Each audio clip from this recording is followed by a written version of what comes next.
자, 지난 시간에는 우리가 측량의 정의, 측량의 역사, 그다음에 측량에 필요한 것들, 이런 것들을 이제 일부분 배웠는데요. 오늘은 이제 다른 것들을 좀 진행을 하기 전에 수업을 진행하기 전에 지난 시간에 좀 아쉬웠던 부분들을 일부 보강하고자 합니다. 지난 시간에 그 측량에 따른 분류를 할 때요. 측량 구역의 크기에 따른 분류에서 우리 소지 측량, 대지 측량을 구분을 했었습니다. 결국 대지 측량과 소지 측량의 차이는 지구를 평면으로 처리할 것인가 혹은 곡면 아니면 구면으로 처리할 것인가의 기준에 대한 이야기도 했었죠. 그래서 반경 11km라고 말씀을 드렸습니다. 자, 그럼 왜 11km인지는 아래에서 우리가 계산을 했던 기억이 있고요. 자, 그래서 소지 측량은 평면삼각법을 적용을 하고 대지 측량은 구면삼각법을 적용한다고 말씀을 드렸습니다.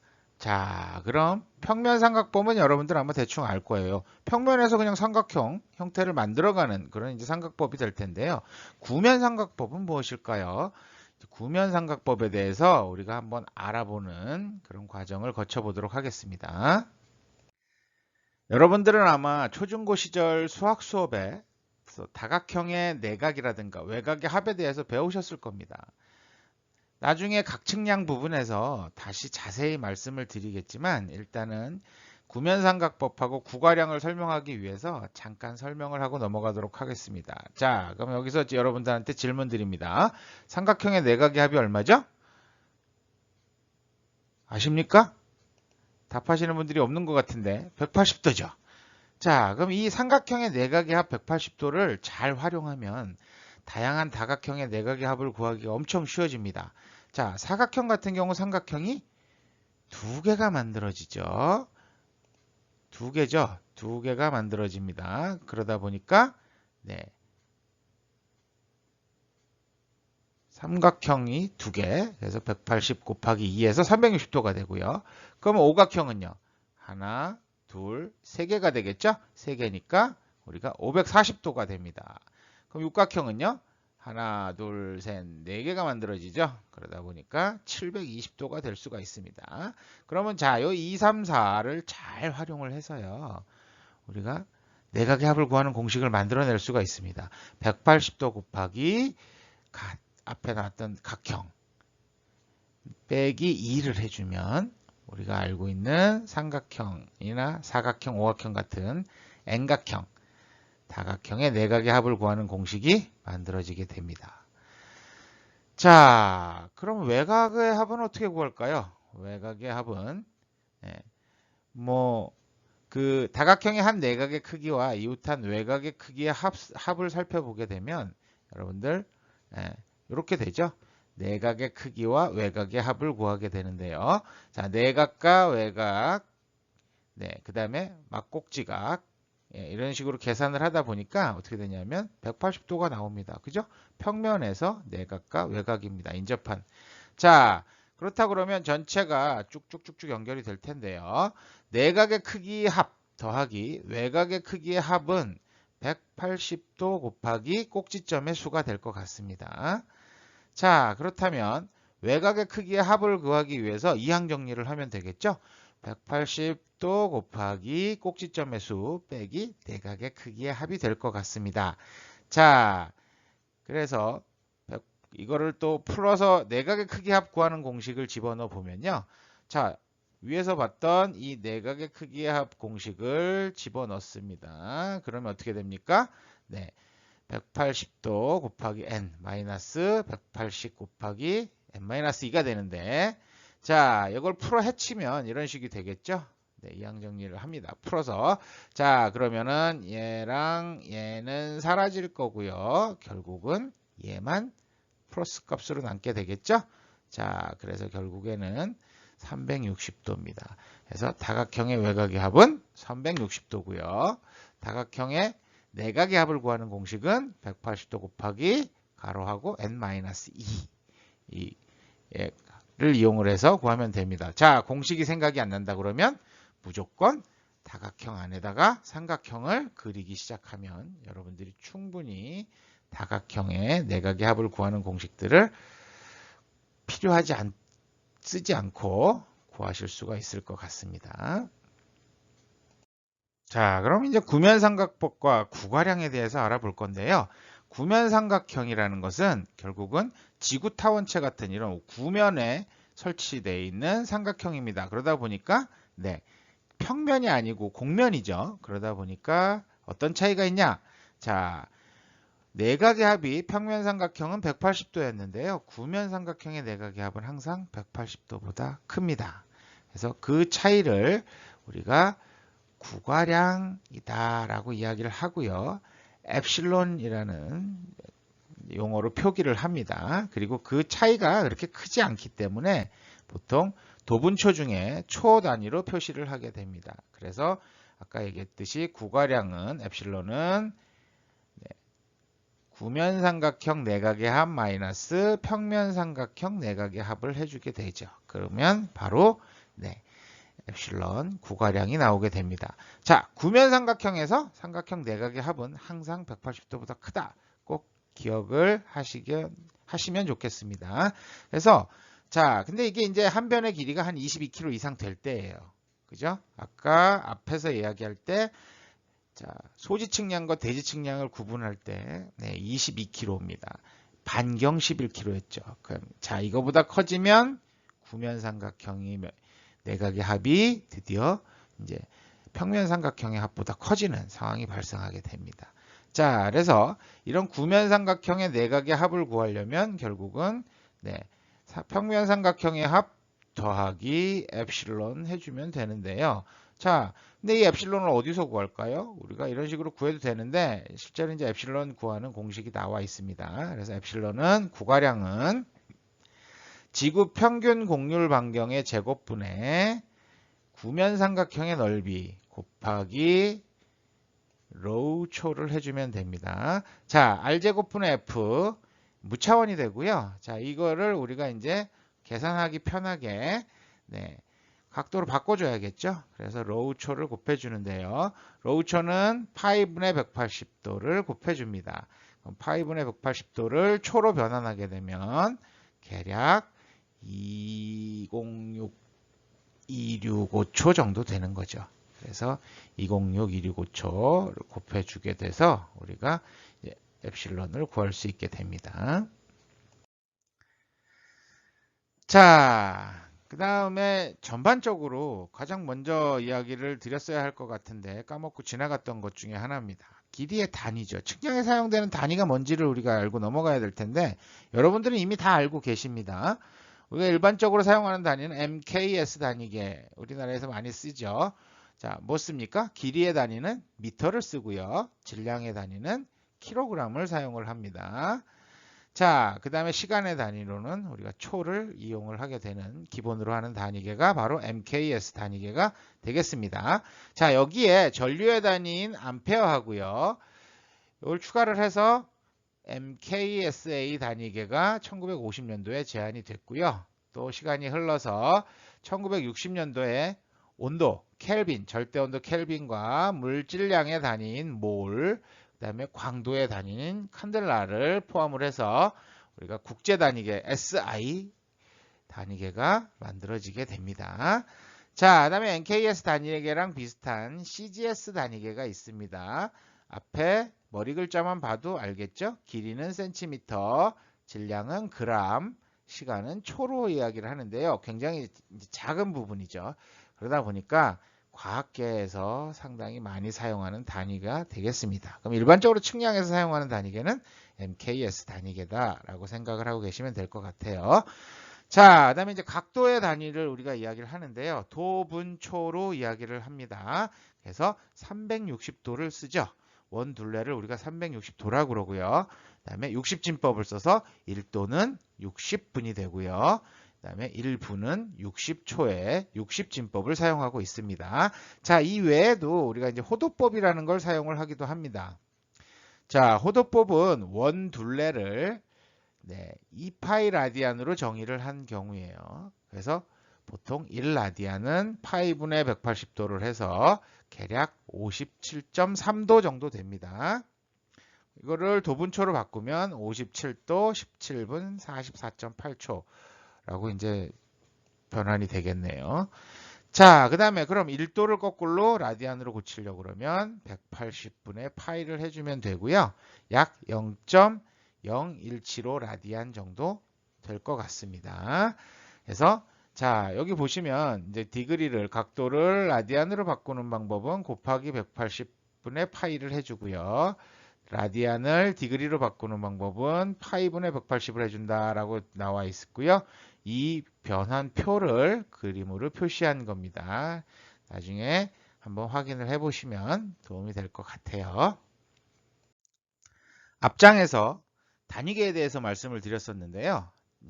이번 장에서는 절대 단위계에 대해서 이야기를 하도록 하겠습니다. 기본 단위 크기가 때와 장소에 관계없이 일정하게 규정되는 단위계, 국제 단위계 SI를 이용을 합니다. 절대 단위계라고 이야기를 하는데요.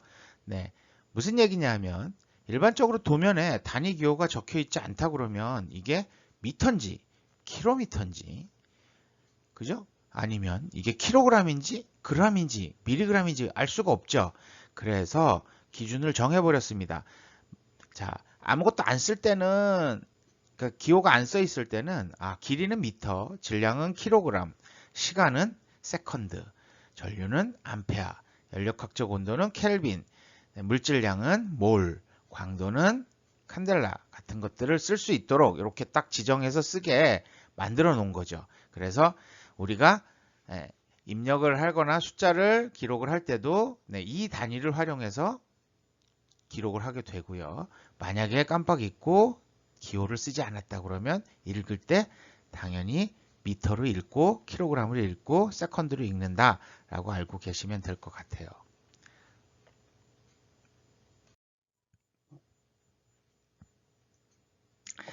자, 이번 시간에는 측량에 의해서 측량 작업 과정에 대한 부분을 이야기해 볼까 합니다.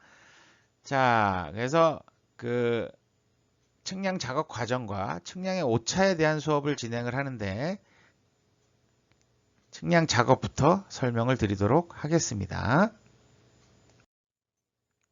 자, 측량 작업의 과정은 우리가 일반적으로 준비, 외업, 내업의 순으로 이어집니다. 자, 생각을 해보시면 알겠죠?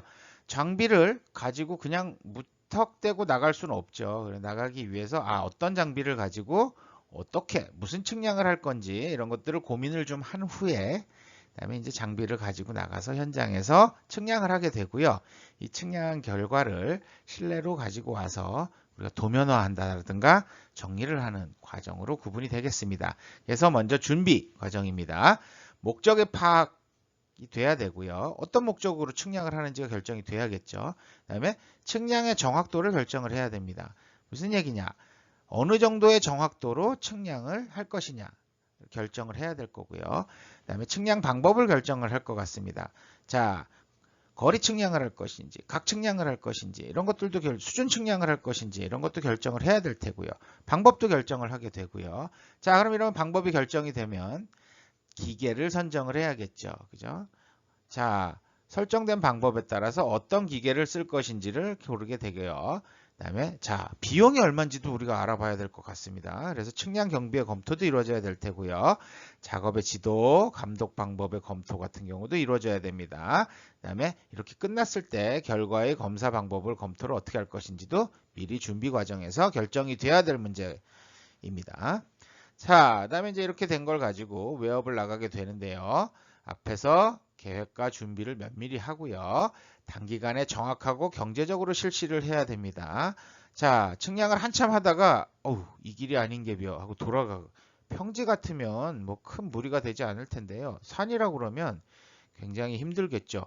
자, 산속에서는 수목들하고 관목들이 꽉 들어차 있어 갖고요. 측량하기가 쉽지가 않습니다. 그러다 보니까 우리가 뭐 무용낫이라든가 이런 장비들을 이용을 해서 톱이라든가 이런 걸 가지고 길을 내면서 측량을 진행을 하는데 자, 한참 들어갔는데 이 길이 아닌가 봐. 다시 후진 그러면 새로 또 뒤로 나와서 길을 내고 또 들어가야 되죠. 쉽지가 않습니다. 현장에서도 항상 이론을 고민하고 연구를 해야 되고요. 기기의 원리라든가 구조 취급에 정통해 있어야 됩니다. 또한 실제 작업의 경험이 풍부해야 되죠. 자, 작업의 경험이 풍부하다는 얘기는 결국 전문가가 얘기 되겠죠. 초보와 전문가의 차이는 네, 작업 성과도 있겠지만 작업 시간에 따른 그런 시간도 차이도 엄청나게 나리라 생각이 됩니다. 자, 이렇게 이제 웨업으로 측량을 마치고 나면 내업을 진행하게 되겠죠. 웨업 결과를 충실히 사용을 해야 됩니다. 자, 측량한 내용을 일부 빼버리고 한다라든가 이러면은 측량을 한 의미가 없어지죠. 또 웨업의 결과를 정리, 계산, 제도하는 작업이 진행이 되겠죠. 그래서 야작 및 조사된 자료를 도면으로 작성하거나 거리, 면적, 최적, 고저차의 계산 및 설계가 진행되게 되겠습니다. 자, 그럼 이제 웨업의 계획과 준비에 관한 사항인데요. 측량 작업 시 주의해야 될 사항입니다. 측량할 지역의 지형 및 사회적 여건에 대해서 사전에 충분한 정보를 수집, 분석, 검토를 해야 됩니다. 또 측량의 목적에 맞는 최적의 정확도를 검토해야겠죠. 정확도에 맞는 기기, 자료, 기술자를 확보를 해야 되고요. 기기나 재료의 점검을 확실히 해야 되겠습니다. 현장에 나갔는데 배터리를 안 가져갔다. 편의점에서 사면 되지. 뭐 어렵진 않아요. 문제는 우리가 산림 측량이죠. 산속입니다. 배터리 사와 산 밑으로 내려갔다 와야 되고요. 방전됐어요. 충전을 해야 되는데 충전기가 없습니다. 충전하러 차량으로 가든가 뭐 어쨌든 산 밑으로 내려가야 되죠. 또 내려가네요. 네, 목이 말라요. 물도 네, 물 가져와. 그럼 또 내려갔다 와야 되죠. 네. 그래서 확실하게 올라갈 때 준비를 해서 가는 게 중요하겠죠. 자, 그다음에 이제 측량의 순서, 측량 지역의 배분, 방법 같은 것도 조정이 필요합니다. 외적 조건의 변화를 고려해서 충분한 시간을 확보해야 됩니다. 자, 날씨가 흐리다든가 눈이 온다라든가 뭐 대부분의 산림 측량 시기를 살펴보면요. 나뭇잎이 없는 가을, 겨울, 봄철에 많이 수행을 하게 됩니다. 굉장히 춥죠. 특히 겨울 같은 경우 현장에 나가서 나뭇잎이 없어 측량하긴 좋은데 너무 춥습니다. 또 추우면 어떤 문제가 발생할까요? 배터리가 빨리 소모됩니다. 그래서 일부 우리가 핫팩이라든가 아니면 겨드랑이 사이라든가 주머니 속에 배터리를 이렇게 집어넣어서 따뜻하게 유지를 하면서 계속 갈아 끼면서 작업을 하기도 합니다. 자, 그다음에 이제 조기에 오차를 발견할 수 있는 작업 방법과 계산 방법을 선택을 합니다. 우리가 측량을 하고 왔는데 오차가 너무 커서 써먹을 수 없어서 다시 가야 된다. 이러면 안 되겠죠. 그래서 측량 과정을 꾸준히 정리를 하고 기록을 하고 상황들을 잘 기억을 하고요. 이런 것들을 통해서 오차를 줄일 수 있는 그런 방법들을 택해야 될 것 같습니다. 자, 그다음에 이제 다음 단계는 이제 조립 단계인데요. 현장에서 기계 기구를 다룰 때에는 반드시 양손으로 취급해야 되고요. 충격을 주지 않도록 상당히 주의를 해야 됩니다. 굉장히 정밀한 장비다 보니까 조그만 충격에도 파손되거나 망가질 수가 있고요. 그러면은 처음부터 다시 하거나 아니면 다른 장비를 가지러 갔다 오는 것도 쉽지가 않겠죠. 자, 그다음에 이제 보관 상자로부터 기계 기구를 꺼낼 때는 다양한 부속품들이 들어 있습니다. 그래서 이런 부속품이나 비품류 등을 점검하고 보관 상태를 기억해서 분실하지 않는 것이 좋겠습니다. 그래서 이렇게 뚜껑을 잘 잠가야지 또 잠그지 않고 그냥 그 보관 상자를 들다가 보관 상자 뚜껑이 열리면서 다 쏟아져서 숲속에서 작은 핀을 찾는다든가 이런 것들이 쉽지가 않겠죠.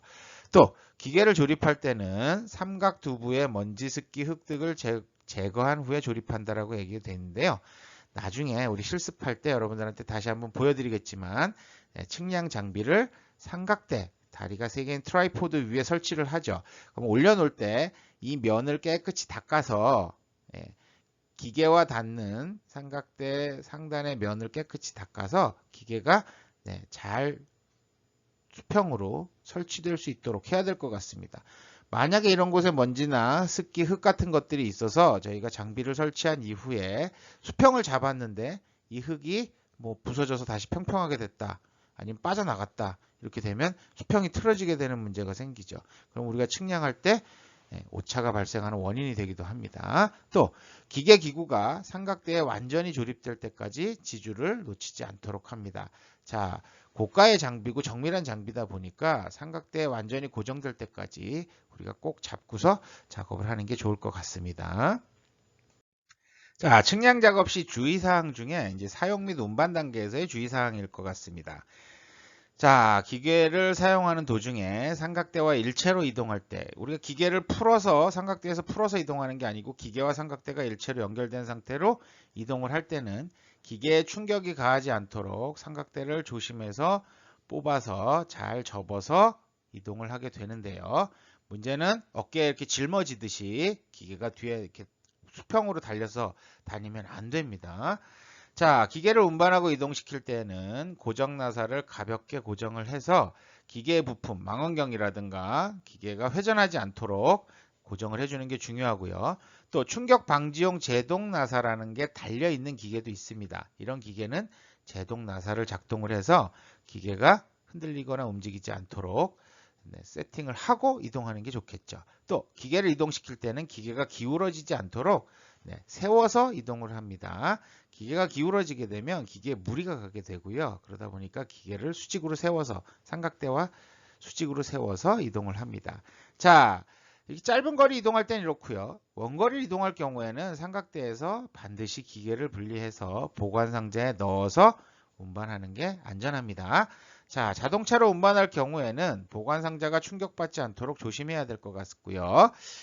교재에는 아마 보관 상자가 충격을 받지 않도록 무릎 위에 올려놓고 꼭 잡고 간다라고 되어 있는데요. 요즘 차량이 뭐 그렇게 덜컹거리거나 이러진 않습니다. 조심만 한다 그러면 쿠션이 있어서 차량 의자 위에 잘 올려놓기만 해도 떨어지지 않게만 고정해주면 큰 문제가 되진 않을 것 같습니다.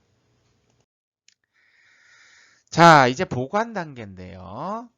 사용한 기계 기구는 완전히 마른 천으로 잘 닦은 후 보관을 합니다. 우리가 전용 헝겊들이 있어요. 그래서 그런 것들로 한번 렌즈라든가 이런 부분들을 좀 정리를 해서 먼지가 털어내고요. 흙이 묻었으면 닦아내서 보관을 하는 게 좋겠죠. 자, 또 하나 배터리도 빼야 됩니다. 습기에 주의하고 필요하다 그러면 우리가 실리카겔, 흡습제 같은 것들을 같이 넣어서 사용을 하기도 합니다. 자, 렌즈 표면에 묻은 먼지는 부드러운 천이나 깃털로 잘 털어내고요. 렌즈 커버를 씌워줍니다. 자, 렌즈 커버 분실 절대 금지입니다. 박스를 열어서 우리가 장비들을 꺼내서 렌즈 커버를 빼서 거기에 다시 넣거나 아니면 사람들이 주머니에 나도 모르게 집어넣거나 뭐 이렇게 되는 경우가 있는데요. 대부분 저희 실험실에 있는 장비들의 렌즈 커버는 없어졌습니다. 매번 똑같은 얘기를 매 학기 여러분들한테 말씀을 드리지만 조용히 사라지는 부품 중에 하나가 되는데요. 이 부품이 구할 수가 없어요. 렌즈 커버를. 이렇게 쉽게 없어지는 물품들이 아니다 보니까 이걸 따로 생산하거나 이러진 않는데요. 그래서 결국엔 렌즈 커버를 구하지 못하고 그냥 사용하는 상황들이 발생하고 있으니까 여러분들 사용하시던 장비에 렌즈 커버가 있다 그러면 분실하지 않도록 꼭 케이스에 넣고 닫아서 잘 보관을 했다가 자, 기계를 케이스에 집어넣을 때는 렌즈 커버를 다시 잘 씌워서 넣는 까먹지 말고 꼭 해주시면 좋겠습니다. 자, 렌즈에 이제 기름이나 지문 같은 게 묻었을 때는 부드러운 천에 알코올을 묻혀서 가볍게 닦는다라고 나와 있는데요. 뭐 이렇게까지 하진 않으셔도 되고요. 요즘은 이제 렌즈 전용 헝겊이라든가 아니면 클리닝 페이퍼 같은 것들이 있어서 그걸 이용하면 될 것 같고요. 렌즈에 물방울이나 먼지 등이 많을 경우에 우리가 이렇게 닦아도 잘 닦이지 않을 경우를 이야기를 하는데요. 무리해서 닦다 보면 렌즈 표면에 이 뭐라 그러죠? 기스라고 그러면 안 되겠죠. 이 시기에 기스라는 말을 쓰기는 좀 그렇습니다. 렌즈 표면이 문제가 생길 수가 있습니다. 그래서 제작회사에 의뢰해서 제거하는 것들이 필요하고요. 특히 내부에 들어가거나 이랬을 때는 이 제작회사 쪽에 AS를 요청하는 것이 바람직하다라고 말씀을 드릴 수가 있겠습니다. 자, 그다음에 이제 고정 나사는 살짝 잠가줘야 돼요. 왜?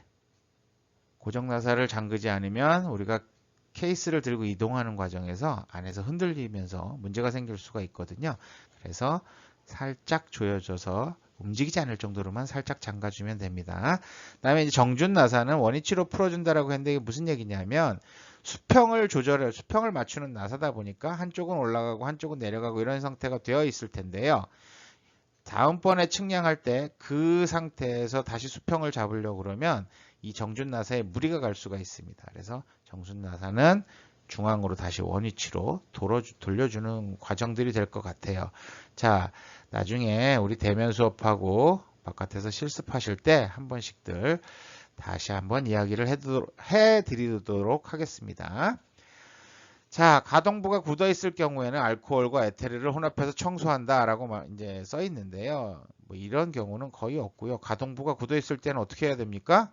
네, 관리자에게 즉시 신고를 해야겠죠.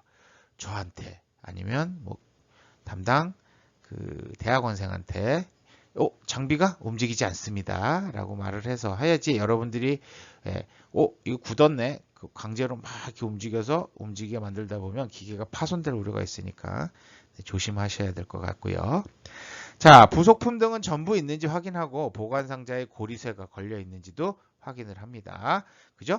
자, 잠금이 되어 있는지 안 되어 있는지 확인 안 하고 그냥 들다가 그냥 이 보관 상자의 뚜껑이 열리면서 부품이 쏟아지면 기계가 땅에 떨어지면 큰일 나죠. 그래서 이런 것들 확인 필요합니다. 자, 또 이런 보관 상자는 습기가 없고 온도 변화가 적은 장소에 보관하는 게 좋습니다. 뭐 일부 기술사님 사무실 갔더니 이제 캐비닛에 넣고 잠가버리고 막 이렇게 하시는데요. 어쨌든 비교적 건조한 곳에 보관하는 게 좋겠죠. 자, 장기간 보관 후에 사용하고자 할 때는 사용 전에 반드시 점검 및 조정 작업들을 한 번씩 수행을 하는 것도 중요한 부분 중에 하나가 될 것 같습니다.